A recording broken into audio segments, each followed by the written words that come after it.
night, like most families, my family has dinner.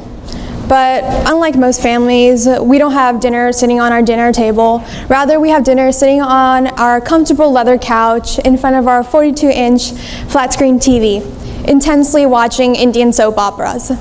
And like a traditional Indian family, we don't eat with utensils, rather we eat with our hands. And on the night of November 13th, 2015, my family was again in our living room. But instead of eating, each one of us was pacing back and forth. Our fingers were crossed and our hands were cupped in a silent prayer. And our stomachs were filled with butterflies instead of hunger. And our eyes were fixated on the breaking news headline reading, "Terror in Paris." I remember that night. I actually had to go to the mosque for a weekly girls' gathering. So all of us high school girls were sitting in a circle in a room about big as a stage. There was an undeniable tension in that room. We were angry, we were scared, we were apprehensive, all at the same time. But as a young Muslim generation that's been brought up with accusations and questions, the churning feeling of fear was far too familiar. It was something that we had lived with our whole lives. See, I was 9 months and 21 days old when the World Trade Center collapsed. Too young to comprehend that my country was plunged into this darkness of chaos and hysteria. But although it's been a long time since that event has passed, I still find myself living under that dark sky that was on that day. The dark clouds of hate and suspicion still loom over my life and the lives of millions of others. But ironically, these clouds did not form on 9/11. They're a remnant of a past that marked one of the worst times in history for America, when thousands of Japanese Americans were separated from their families, stripped of their rights as American citizens, and looked upon with eyes of hate and suspicion. But what we must realize is that fear, unlike healthy amounts of stress and anxiety, actually impairs our ability to make a conscious choice. According to Dr. Gregory Burns of Emory University, fear is an antipode to progress, and it prompts retreat to previously made decisions, even though they might be bad. Fear is what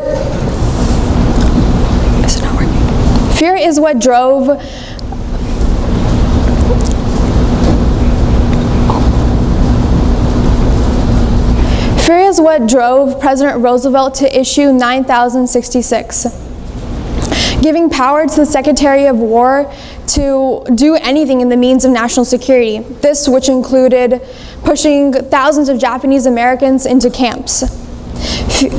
Fear is what drove the government to issue NSEERS, which after 9/11, NSEERS stands for National Security Entry-Exit Program. This required all males over the age of 16 to be documented, fingerprinted, photographed, subjected to lengthy interrogations, and some were even arrested and deported from America.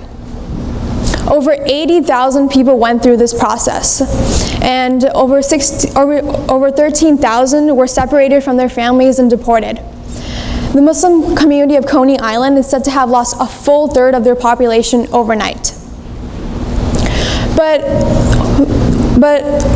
the youngest of these victims are the ones that felt it at home, such as 7-year-old Jane Wakasuki and 15-year-old Sarah Giusi.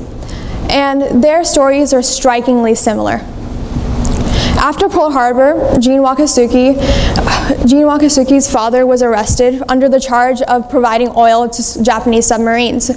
Her father was stripped of his property, which meant that Gene's family didn't have any property or money that they can survive on, and he was separated from his family too.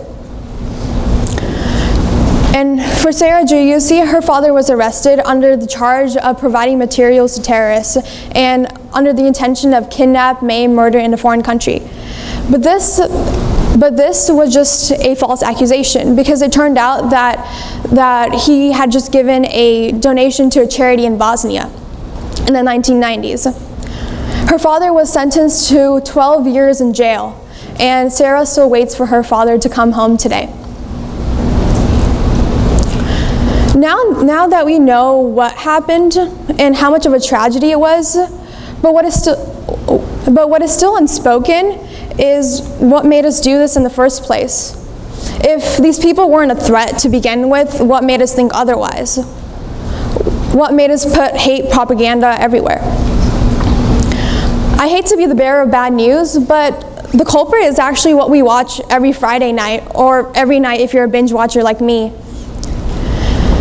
And for instance, the TV show Homeland. Homeland actually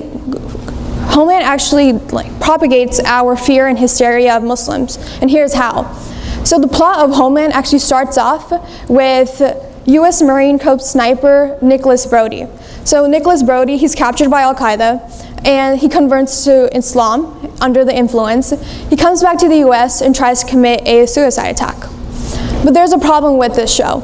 And the problem is that the whole show, for all 6 seasons of it, focuses only on threats from the Middle East, or people with Middle Eastern descent names, or people who just follow the religion of Islam, making it seem like Muslims are a big global terror threat. Although statistics say that terrorists only account for 0.00063% of the 1.6 billion Muslim population in this world. Now, in the 1940s and 1950s, they didn't have Netflix or Hulu like we have today, but it was the golden age of motion pictures, where movies like Gone with the Wind or Wizard of Oz were really famous. Movies became a means of propaganda. Movies like Destination Tokyo, Purple Heart, used both direct and indirect ways to get their message out. Direct as in they actually started off their movie with the message saying, "Our enemy, the Japanese." And they used actors of Asian descent to play villains or bad guy roles. This made everyone who seemed like those people a villain, even though the thousands of Japanese Americans that lived in America were either second or third generation and didn't have many ties back to their ancestral land. So back to my story on what happened on the night of November 13, 2015, when I was at the mosque. So we were sitting in the circle, like I said before, but the tension got so bad that I actually started shivering. My stomach was in knots. I didn't know what to do.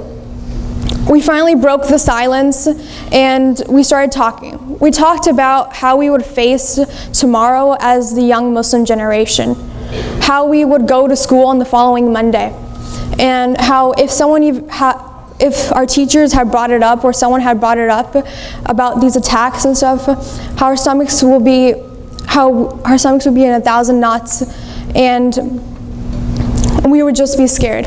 And every single time someone did bring it up, it felt like everyone's eyes were on us. So a few days later, my dad came up to me and he said, there's an event going on nearby where Muslims are going to be condemning the actions of ISIS. So we decided to go because I was curious, and I came out of that place as a totally new person.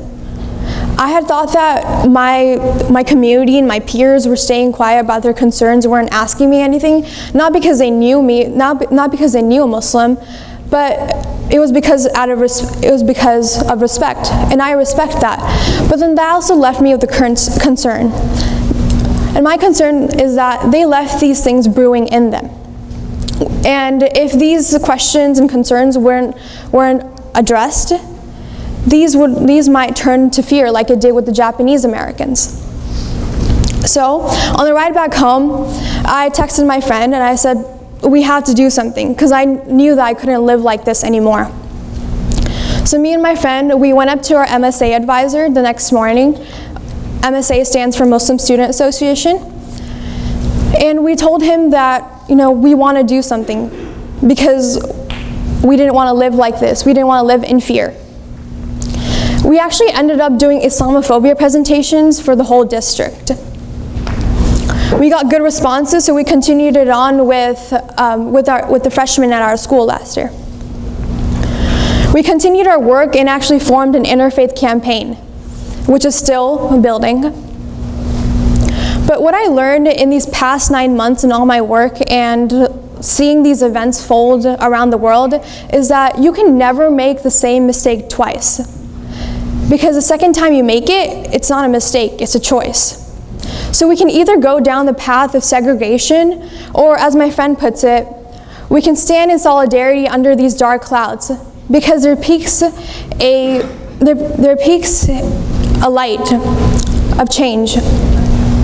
And that can be lived through our generation, who strives every day to break these barriers. Not because we were forced to, but because we chose to. Thank you.